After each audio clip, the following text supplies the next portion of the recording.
Para sedherek kinasih ing dalem asmanipun Gusti Yesus Kristus, pepanggihan malih ing wekdal menika dumateng kalian kula Pendeta Hari Susanto lan kita badhe nglajengaken anggen kita ngrembak dawuh pangandikanipun Gusti Yesus Kristus lumantar piwucal sekolah Sabat.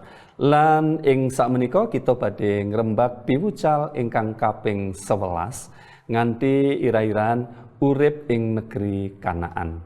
Sumangga saderengipun kita lajengaken sami kita tetungga.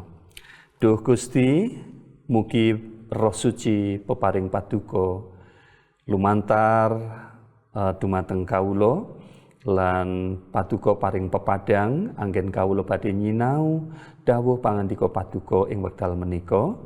Mugi paduka paring pangertosan, paring kekiyatan supados kawula mangertosi menapa dawuh pangandika paduka.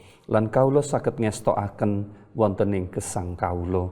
Mekaten Gusti panyuwun kawula ing dalem asmanipun Gusti Yesus Kristus kawula sampun tetungga. Amin. Para sedherek ingkang kinasih ing dalem asmanipun Gusti Yesus Kristus, ingkang dados ayat inti piwucal kita sakmenika nggih menika kaserat wonten ing kitab Amsal. Amsal ayatipun kaping gangsal welas, pasal gangsal welas, ayatipun kaping setunggal. Mekaten dawuhipun Gusti, wangsulan sing sareh gawe lilihing nepsu, nanging tembung nyelekit ndadekake muntaping ati. Nah, para sedherek ingkang kinasih ing dalem asmanipun Gusti Yesus Kristus, sakmenika anggen kita nyinau bab bangsa Israel anggenipun sampun lumebet dumateng negeri Kanaan menika. Menika sampun kedadosan wonten ing sawetawis tahun lan bangsa Israel menika sampun dipun atur kalian Yosua. Negerinipun sampun dipun dum-dum, sampun wonten bagian-bagianipun piyambak-piyambak. Lan saderengipun pepisahan lajeng nglajengaken gesang wonten ing panggenan-panggenanipun piyambak-piyambak. Yusak menika paring pesen dumateng bangsa Israel. Nah, mekaten pesenipun kados dene kaserat wonten ing kitab Yusak ayatipun 22 ayat kaping gangsal. Yusak 22 ayat kaping gangsal. Mekaten pesenipun Yusak dumateng bangsa Israel, nanging dieling kowe padha nglakonana dawuh-dawuhe sing diparingake dening Musa ya kuwi tresna marang Allahmu, estokno katresnan, lakonono dawuh-dawuhe sing setya anggonmu ngabdi marang panjenengane kanthi ati sing mantep. Nah, pramila para sedherek ingkang kinasih, menawi kita ngatosaken menapa ingkang dados pesenipun bangsa Israel saderengipun bangsa Israel menika gesang sadinten-dinten wonten ing panggenanipun piyambak-piyambak kados dene ingkang sampun dipun dum-dum dening Yosua menika suku baka suku menika pesenipun nggih menika ingkang sepindah supados bangsa Israel menika mboten supe supados tetep tresna marang Gusti Allah. Kenging menapa? Krana Gusti Allah saestu tresnani bangsa Israel lan sampun ngluwari bangsa Israel saking budak dados bangsa ingkang merdika lan dipun paringi tanah ingkang sae supados bangsa Israel menika saged gesang ingkang makmur. Supados boten supe tetep tresna dumateng Gusti Allah krana Gusti Allah saestu tresnani bangsa Israel. Ingkang kaping kalih pesenipun Yusak nggih menika estokno dawuhe Gusti Allah. Dawuh Gusti Allah menika boten wonten ingkang awon, boten wonten ingkang nyengsarakaken, boten wonten ingkang jlumprungaken. Sedaya dawuhipun Gusti Allah menika nggih menika dawuh ingkang sae, ingkang beta kesejahteraan, kesaenan dumateng sedaya manungsa. Pramila dawuhipun Yusak nggih menika estokno dawuhe Gusti Allah.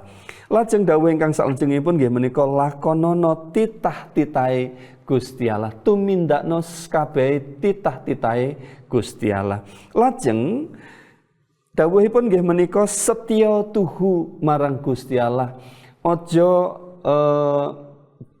nyimpang anggenipun nyembah dumateng Gusti Allah, boten dipun parengaken nyembah dumateng brahala-brahala, boten dipun parengaken nyembah Allah-allahipun bangsa-bangsa sanes, nanging kedah tetap setya tuhu nyembah dumateng Gusti Allah ingkang sampun medalaken bangsa Israel saking Mesir menika. Lan ingkang pungkasan ingkang dados pesenipun Yusak nggih menika, ngabdi marang panjenengane, marang Gusti Allah, boten pareng ngabdi marang sanes Allah-Allah ingkang sanes, supados bangsa Israel menika lelati dumateng Gusti Allah lan ngabdi maringaken gesangipun sedaya gesangipun lan keluarganipun namung kagem Gusti Allah piyambak. Lan para sedherek ingkang kinasih, menapa ingkang kedadosan sak sampunipun bangsa Israel menika manggen wonten ing kutha-kutha utawi panggenan-panggenan ingkang sampun didum dening Yusak. Wonten kalih suku utawi kalih trah ingkang manggenipun menika wonten sak sisihipun Kali Yordan, sisih wetanipun Kali Yordan. Nggih menika suku Ruben, suku Gad lan setengahipun suku Manase. Lan kedadosan sampunipun sawetawis wekdal suku Gad, suku Ruben lan setengahipun suku Manase ingkang manggen wonten ing sisih wetanipun Kali Yordan menika ngedekaken mezbah ingkang bentukipun kados mezbah ingkang wonten ing pedalaman suci. Lan menika ndadosaken salah pengertian kalian suku-suku ingkang sanes wonten ing sakilenipun Kali Yordan. Lan suku ingkang sawetanipun Kali Yordan, suku Ruben, Gad lan setengahipun suku Manase menika dipun tuduh dening suku-suku sanesipun bilih piyambakipun menika sampun ngedekaken mezbah ingkang dados tandinganipun mezbah ingkang wonten ing pedalaman suci. Lan menawi menika mezbah tandingan menika ateges bilih piyambakipun menika badhe misahaken saking patunggilanipun bangsa Israel.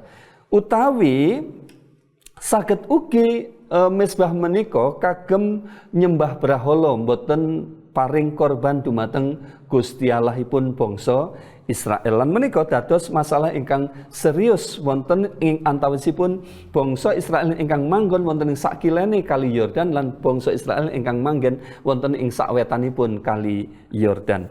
Lan menika dadosaken suasana menika mboten sae lan hampir-hampir menika ndadosaken permusuhan wonten ing antawisipun bangsa ingkang wonten manggen wonten ing kilen lan bangsa ingkang manggen wonten ing wetan menika. Lajeng Gusti Allah paring utusan dumateng Pinehas supados saged ngleremaken suasana ingkang sampun memanas wonten ing antawisipun bangsa wonten ing kilen lan bangsa ingkang wonten ing wetan menika. Lan Pinehas menika dipun utus dados juru damai. Pinehas lajeng dugi dumateng suku Gad, suku Ruben lan setengahipun suku Manase menika lajeng nangletaken menapa sejatosipun ingkang kedadosan kenging menapa kok suku Manase, suku Gad, suku Ruben menika mbangun mezbah malih wonten ing sak celakipun tugu ingkang sampun dipun dekaken dening Yosua nalika lumebet dumateng Kanaan menika. Lan bangsa utawi suku Gad, Manase lan Ruben menika paring wangsulan dumateng utusanipun lan mekaten ingkang dados tuduhanipun Ya, menika kaserat wonten ing kitab Yosua utawi Yusa kalih likur ayatipun ingkang kaping 16. Nggih. Banjur padha kandha mangkene menika suku-suku wonten ingkang manggen wonten ing kilenipun Kali Yordan. Ya kene kowe nindakake duraka ing ngarsane Allah Israel. Srana anggonmu ngedekne mesbah kuwi kowe apa ora padha mbrontak marang Allah merga ora netepi dawuhe. Nah, menika tuduhanipun tiang-tiang ingkang suku-suku ingkang wonten sakilenipun Kali Yordan. Nggih menika nuduh bilih tiang ingkang wonten ing wetan Ruben, Gad lan Manasye menika sampun ngedekaken mesbah menika kagem mbrontak dumateng Gusti Allah. Nanging sasampunipun Pinehas menika dipun utus suku ingkang wonten ing wetan menika paring wangsulan ingkang wicaksana, ingkang sae lan ingkang nglèremaken manahipun tiang Israel ingkang manggen wonten ing sakilenipun Kali Yordan. Mekaten wangsulanipun menika kaserat wonten ing Yosua kalih likur ayat 26 ngantos 17. Mulane aku padha yasa mesbah iki ora mergo arep dak enggo saos korban obongan utawa nyaosake sesaosan liyane. Mung supaya dadi pertanda kanggo kowe lan kanggo aku, kanggo anak turunmu lan anak turunku ing tembe, yen aku iki temen-temen padha ngabekti marang Allah sing lenggah ing kemah palenggahane Allah srana saos korban obongan, korban keselamatan lan sesaosan liya-liyane. Srana mangkono anak turunmu bakal ora kondo karo anak turunku yen aku ora canduk lawung karo Allah.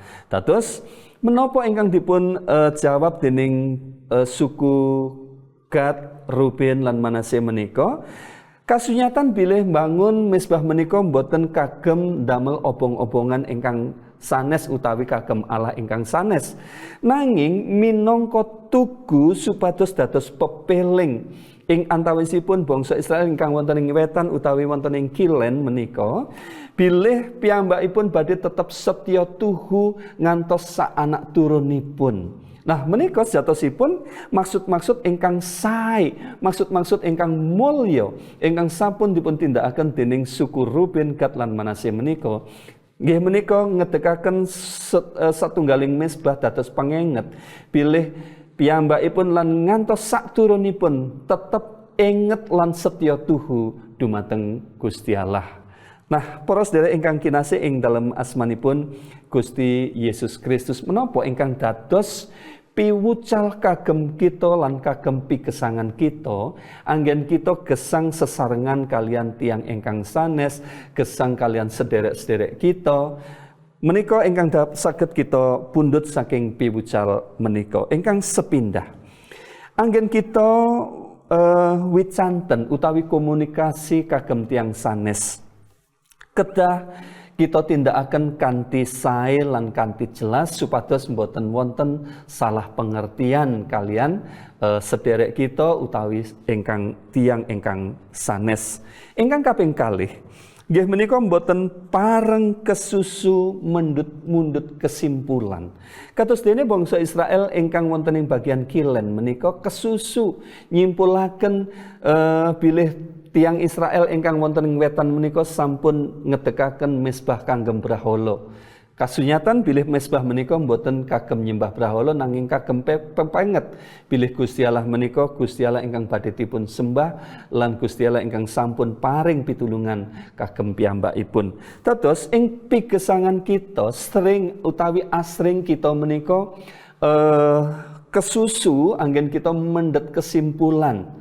Padahal kesimpulan menika mboten tentu leres utawi mboten tentu kados dene ingkang kasunyatan.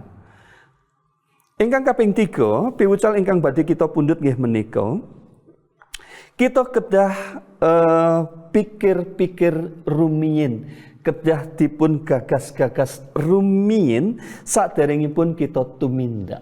Dados saderengipun kita nindakaken segala sesuatu, pramila kedah kita pikir-pikiraken rumiyin menika leres napa mboten, menika sae napa mboten.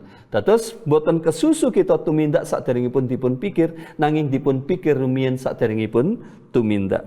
Ingkang kaping sekawan, piwucal ingkang badhe kita pendhet nggih menika, kita kedah ngutamekaken kerukunan. Senaosa menawi ing gesang kita kalian tiang ingkang sanes kalian sederek kita menika kathah perkawis-perkawis ingkang dadosaken kita menika salah pengertian, ingkang dadosaken masalah, nanging kita kedah anggadhahi roh ingkang ngutamekaken kerukunan, roh ingkang ngutamekaken kesatuan.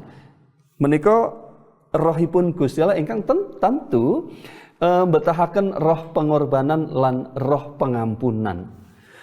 Ingkang kaping gangsal utawi ingkang kaping pungkasan ingkang dados piwucal ingkang badhe kita pundhut wonten ing pigesangan kita nggih menika, saos syukur dumateng Gusti Allah menawi masalah menika sampun rampung lan sampun tuntas. Kados dene bangsa Israel ingkang wonten ing kilen lan bangsa Israel ingkang wonten ing wetan menika sak sampunipun menika masalah menika rampung, sak sampunipun menika damai. Pramila bangsa Israel menika caos syukur dumateng Gusti Allah. Lan ing piksangan kita, menawi kita anggadhahi masalah ingkang sampun dipun tulung dening Gusti Allah, menawi kita anggadhahi pergumulan ingkang sampun dipun tulung dening Gusti Allah, menawi kita anggadhahi miskomunikasi kalian tiang sanes lan ingkang sampun dipun tulung dening Gusti Allah, ingkang sampun dipun damekaken dening Gusti Allah, pramila kita kedah atur panuwun, saos panuwun dumateng Gusti Allah, krana Gusti Allah sampun tumindak lan paring pitulungan dumateng kita. Para sedherek ingkang kinasih, mekaten ingkang dados piwucal kagem kita saking piwucal Sekolah Sahabat kaping 11 nggih menika bab urip ing negeri Kanaan. Sumangga kita nutup piwucal menika kanthi ndedonga. Gusti Allah Rama kawula ingkang wonten ing swarga, kawula ngaturaken panuwun krana ing wekdal menika kawula sampun nuntasaken anggen kawula nyinau piwucal Sekolah Sabat, nyinau dawuh pangandikanipun Gusti Allah bab pigesangan bangsa Israel wonten ing negeri Kanaan ingkang dados piwucal kagem pigesangan kita ing wekdal menika anggen kawula gesang kalian sederek kawula, anggen kawula gesang kalian ingkang tiang ingkang sanes. Kados dene Gusti Allah sampun paring berkah dumateng bangsa Israel. Kawula nyuwun mugi paduka ugi paring berkah dumateng kawula, gesangan kawula, sederek kawula lan tiang-tiang wonten ing sekitar kawula. Mekaten duh Gusti panyuwun kawula aturaken kanthi pitados ing dalem asmanipun Gusti Yesus Kristus. Amin. Mekaten para sedherek ingkang kinasih ing dalem asmanipun Gusti Yesus Kristus, anggen kita nyinau dawuh pangandikanipun Gusti Yesus Kristus, sugeng pepanggihan malih ing sanes wekdal. Gusti Yesus berkahi kita sami. Amin.